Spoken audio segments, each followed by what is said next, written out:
continuing in our series of Problem-Centric Entrepreneurship. We said before, Problem-Centric Entrepreneurship sent us on 8 questions. First question, what problem is the entrepreneur trying to solve for the society?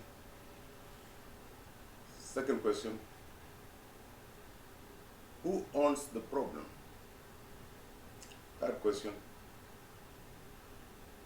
do the owner of the problem have the capacity and propensity to pay for the solution, or do they have some other person who is willing to pay for their solution? Fourth question is, how are the people, prospects, dealing with the problem currently?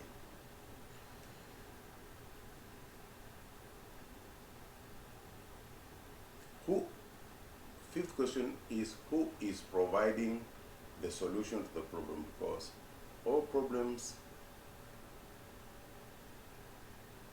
are being dealt with in one way or another. So the entrepreneur must find out who is providing the solution. Is it the prospect in a certain crude way, or they letting fester? Sixth, who is the likely alternative of a solution to the problem?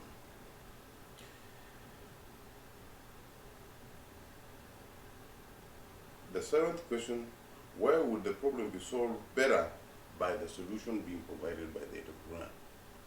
And lastly, how is the entrepreneur going to build a solution and deliver to the prospective customer? So we had a general video about problem-centric entrepreneurship, and we set out those questions as I've reversed. Today, in this video, we are going to deal with question number 1. What problem is the entrepreneur trying to solve? How do they identify that problem? To identify that problem, to identify a problem to solve for society, entrepreneur must put themselves in the shoes of the people whose problem they intend to solve, and live their life so that they can see the pain points of the society in which they live. If the entrepreneur is living in the society in which the problem exists, then they should start with themselves. Start with their biological needs, then go to their psychological needs. The design of the human body hasn't changed in years. So all the needs of the human body are basically the same, both biologically and psychologically. It's just how they are met or not met that differs. So, to be able to identify a problem that you can solve for society, you must understand society. You must understand the culture. You must understand how they live their life. If you understand how your prospects live their life, then you can be able to see how they are going about their daily lives, starting from their basic needs of food, shelter, security, up the ladder, and see whether there are pain points in each need that you can find a problem that you can solve. You are not going to solve world hunger at once. You have to go down to the nitty-gritty and see a detail that your organization or your business can be able to provide a solution and build on what is existing or what could exist later. So, identifying a problem, let's talk about, let's take for example, Airbnb. The founders realized that they had a house which they couldn't pay for, but there was going to be a conference which was bringing people in town, and those people would require a place to sleep. So what did they do? They decided to rent their bedrooms while they took an air mattress and slept in the sitting room. At that point, they realized that throughout their city, there is extra capacity, not in the hotels, but in the private homes. And then they made a platform which could safely avail that extra capacity to the market. They were having a problem of paying their rent, and they figured that if they could be having a problem paying their rent, then there may be a few more people who have extra bed capacity that were having the same problem, and their bet paid off. They realized a lot of people signed in that they had extra capacity, and they would have liked somebody who is vetted to come and share their bills with them. See, a problem that they had a house which they were having a problem paying rent on, but there were people coming in town for a conference who needed a place to sleep. And they figured if they could find a trustable person they could share their house with, that person would pay them enough to be able to pay their rent, and that they will solve that those conference goers' problem of a place to sleep. Look at Facebook. When the founders were setting up Facebook, they had a problem themselves. They wanted to meet people, but they were shy. They wanted to see people, but they were shy. They thought, we could put up a platform where people like us would come and meet on the face, without shame of being rejected, and if they are rejected, it's not rejected in public. So fear of rejection and need of networking made them create a platform that became a big success. So, small thing, they wanted to network with people, but they wanted to avoid public rejection, so they provided a platform that people would sign on in private and request friendship in private. If they are rejected, it's private. And it so happened that the problem they had was not unique. A lot more people sign up because that was a need that was in society that was being felt, but nobody was providing a place for people to solve. So if you are thinking to solve a problem in society, think of yourself, think of your needs as a person, and then think of the local society, the local community where you live at.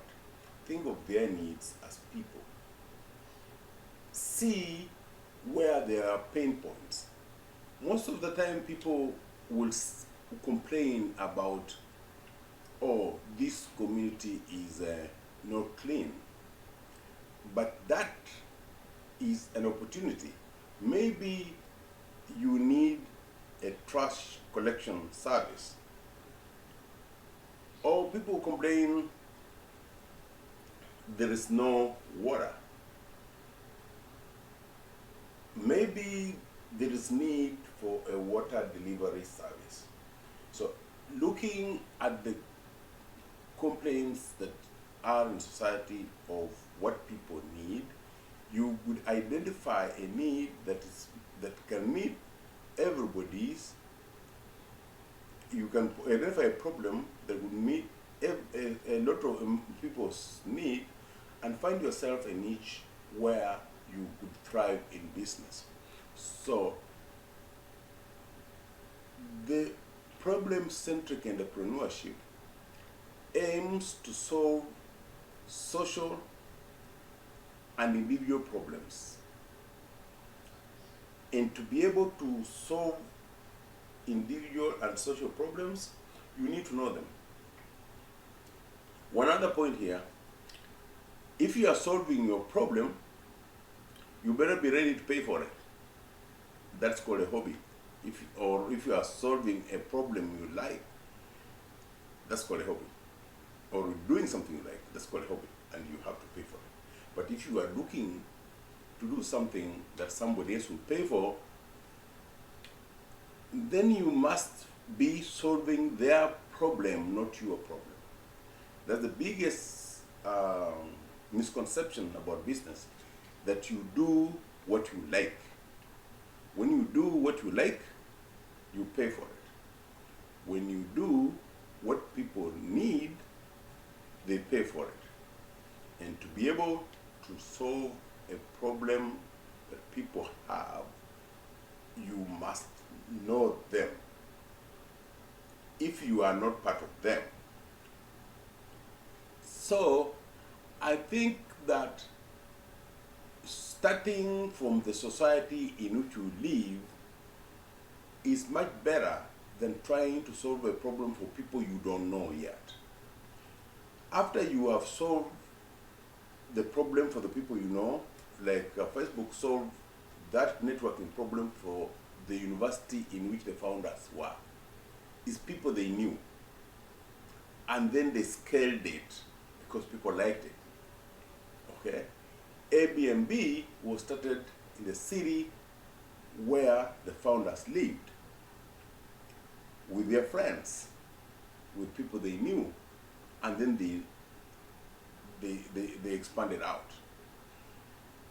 Because you have to start where you know, where you understand, and then after you define it, you realize that this is a human need, that wherever human beings live, it can be there and it can be solved.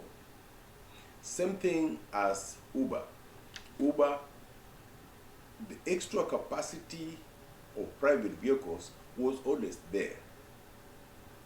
But the organization of that extra capacity was something that occurred to the founders.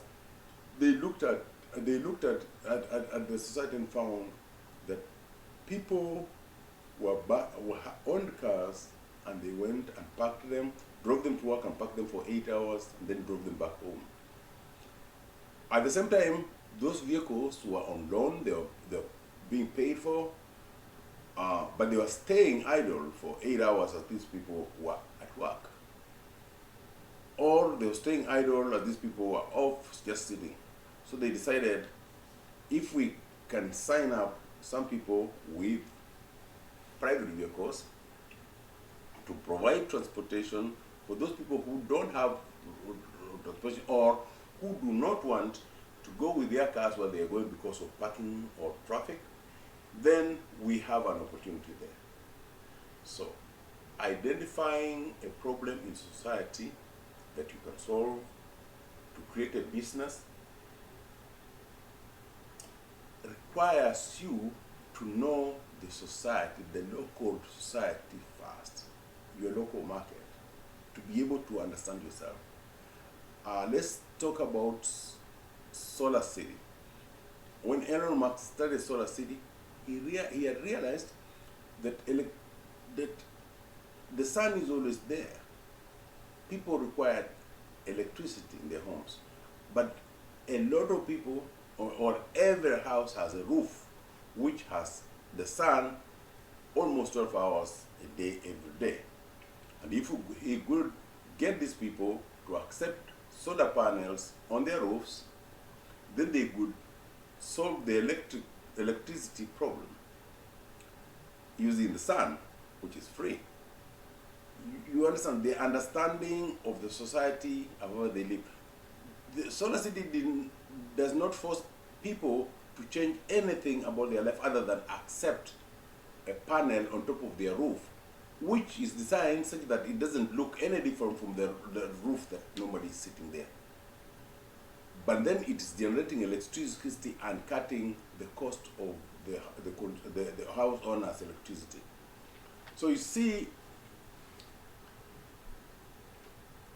the kind of problems you solve for society are there, and you need to be able to understand them.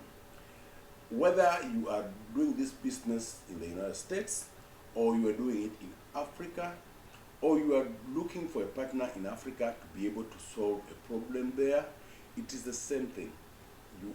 You use your partner in the market in which you want to go to identify a problem that is a pain point for that particular society. If it's a startup or something new,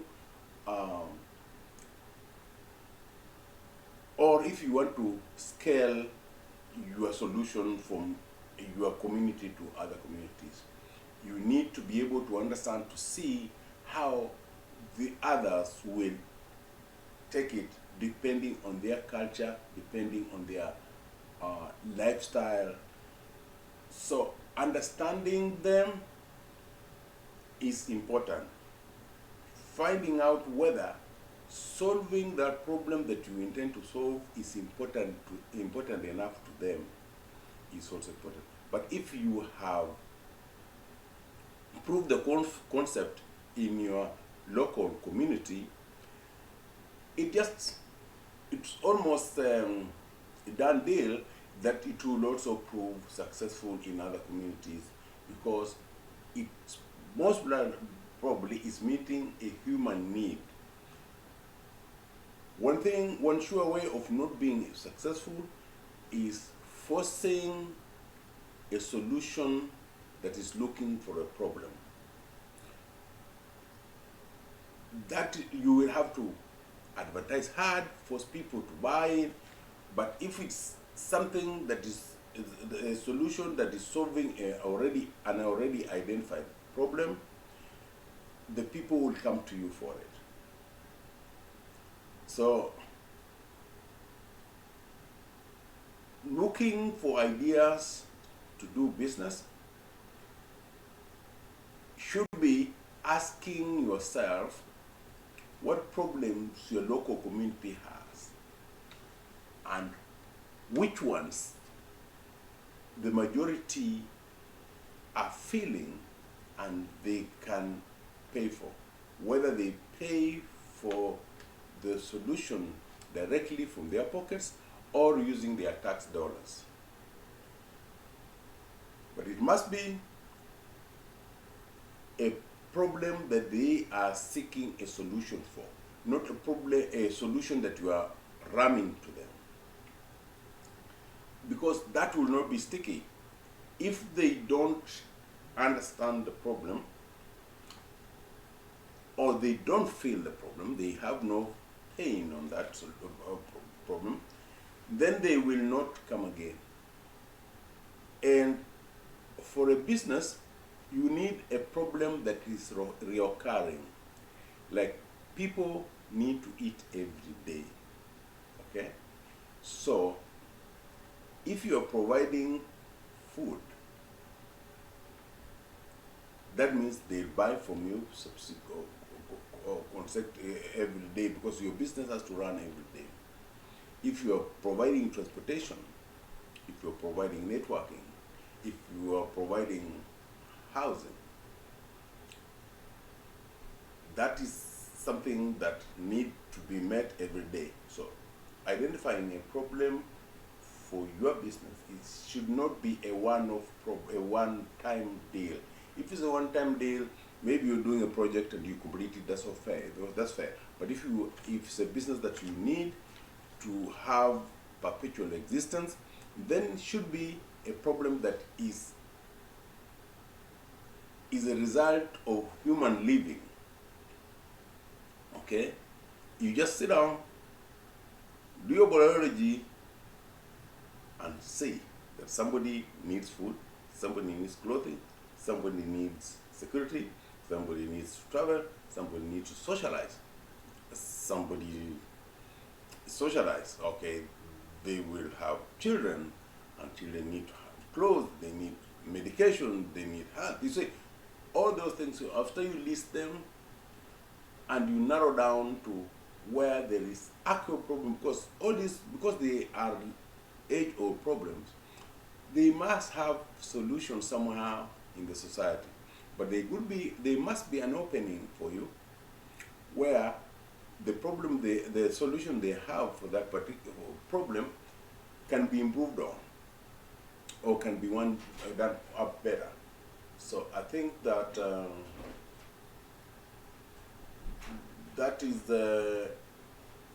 for this particular time, we have to end there, and we will see you in the next one. Thank you very much.